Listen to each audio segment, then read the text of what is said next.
बिस्मिल्लाहिर्रहमानिर्रहीम।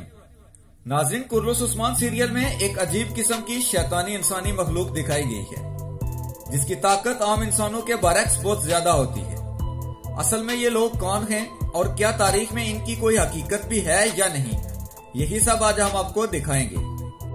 नाज़रीन, इनको नाइट टेम्पलर्स कहते हैं। 1118 ईस्वी में यूरोप के 9 जंगजुओं ने यरूशलेम में एक अस्करी तंजीम की बुनियाद रखी जो तारीख में नाइट टेम्पलर्स के नाम से मारूफ हुई।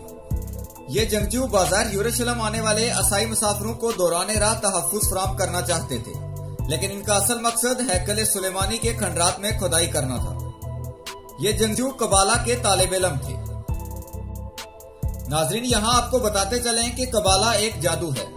ये जादू की सबसे खौफनाक किस्म है जिसमें इस जादू के माहिरीन बराह रास्त शैतान से राब्ते में रहते हैं।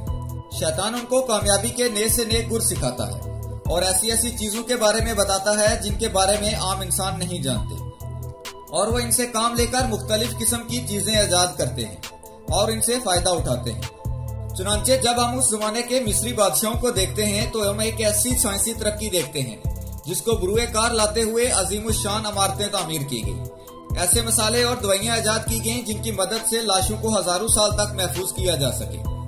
ये जंगजू इसी कदीम इल्म कबाला के तालिब इल्म थे। इन जंगजुओं को यकीन था कि हैकल सुलेमानी के खंडरात में से उन्हें कबाला के कुतुब और आसार मिल जाएंगे। 1860 ईस्वी में बरतानी फौज के 2 इंजीनियरों ने हरम शरीफ के नीचे खुदाई की। वो एक सर्वे करना चाहते थे, तभी उन्हें सुरंगों का जाल नजर आया। ये सुरंगें उन्हीं 9 नाइट टेम्पलर्स ने खोदी थी। ख्याल है कि उन्हें हैकल सुलेमानी के खंडरात से खासे आसार और नवादार मिले थे और ऐसी कुतुब भी जिनमें काले जादू और पुरस्कार रसूमात के मुतालिक मालूमात दर्ज थी।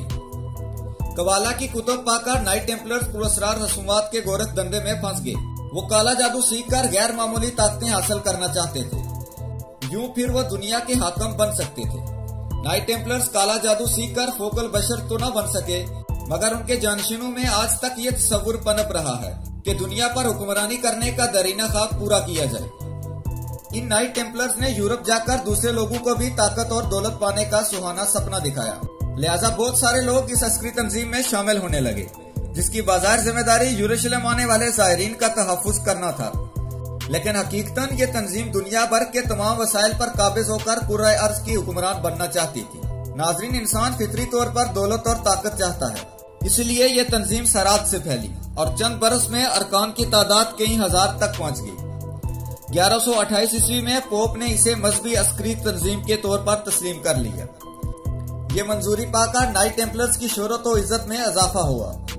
1139 ईस्वी में पोप दूम ने यह हुक्मनामा जारी किया कि नाइट टेम्पलरों पर किसी मुल्क के मकामी कानून लागू नहीं होते। गोया टेम्पलरों को यूरोप में हर मुल्क में आजादाना घूमने फिरने का परवाना मिल गया। वो सिर्फ पोप के सामने जवाबदेह थे। इस हुक्मनामे ने भी अस्करी तंजीम की ताकत में बेपनाह इजाफा किया। नाइट टेम्पलरों ने सलेबी जंगों में बढ़ चढ़कर हिस्सा लिया और माल और गनीमत में भी सबसे बड़ा हिस्सा इन्हीं का था। चुनाचे महज निसफ सदी में नाइट टेम्पल यूरोप की सबसे बड़ी अस्करी और मालियाती तंजीम बन गई और यही दुनिया की पहली मल्टीनेशनल कंपनी भी थी जिसके वसाइल बेपनाह थे और जो तजर्बेकार और तरबियत याफ्ता मुलाजमों की फौज रखती थी। 13वीं सदी तक नाइट टेम्पलर तंजीम में 2.25 लाख यूरोपियन वाबस्ता हो चुके थे। इनमें से 25,000 नाइट या घुड़सवार जंगजू थे। ये तंजीम यूरोप भर में वसी और अरीज जायदादों, किलों, गिरजाघरों और फार्मों की मालिक थी। हत्ता कि जब 2 यूरोपियन ममालिक झगड़ बैठते तो यही तंजीम उनके माबेन सुलह करवाती। कबाला की तालीमात पर अमल पैरा होने की वजह से तंजीम का ढांचा इसरार और रमूज पर मबनी था। बैरूनी लोगों को कतई इल्म न था कि तंजीम में काम कैसे होता है।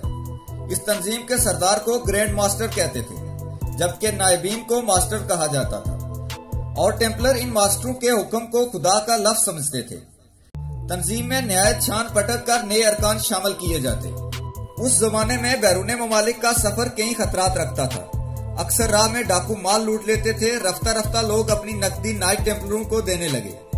जब वो अपनी मंजिल पर पहुंचते तो नकदी उन्हें वापस मिल जाती। बदले में ये तंजीम थोड़ी सी फीस वसूल करती। यूं नाइट टेम्पलर बेकार बन बैठे और सूद भी लेने लगे। रफ्ता रफ्ता ये टेम्पलर्स इतने ताकतवर हो गए कि फ्रांस का शाह फिलिपी पंजम इन्हें अपने इक़्तिदार के लिए खतरा समझने लगा। चुनाचे उसने पोप क्लेमेंट पंजम पर दबाव डालकर 1307 ईस्वी में तंजीम पर पाबंदी लगवा दी। तभी नाइट टेम्पलर ने कसम खाई कि वो रोमन कैथोलिक कलीसिया को तबाह करके छोड़ेंगे।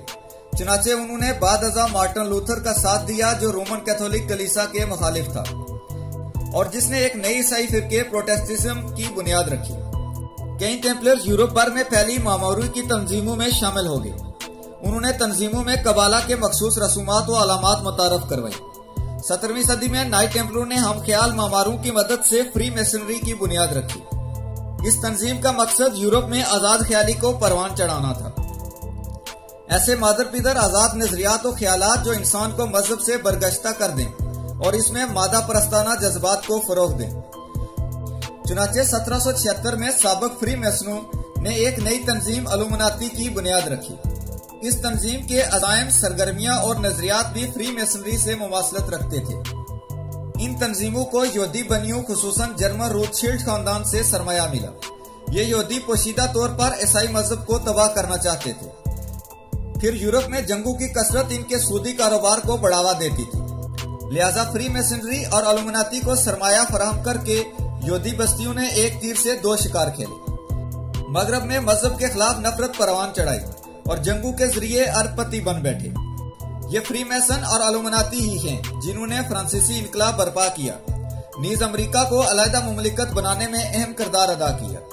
इनकी कोशिशों से यूरोप में मादा परस्ती को फरोग मिला और सरमायादारी पनपने लगी। इसीलिए आज बहुत से इंसानों का मकसद जिंदगी में हर हाल में ज्यादा से ज्यादा दौलत कमाना बन चुका है।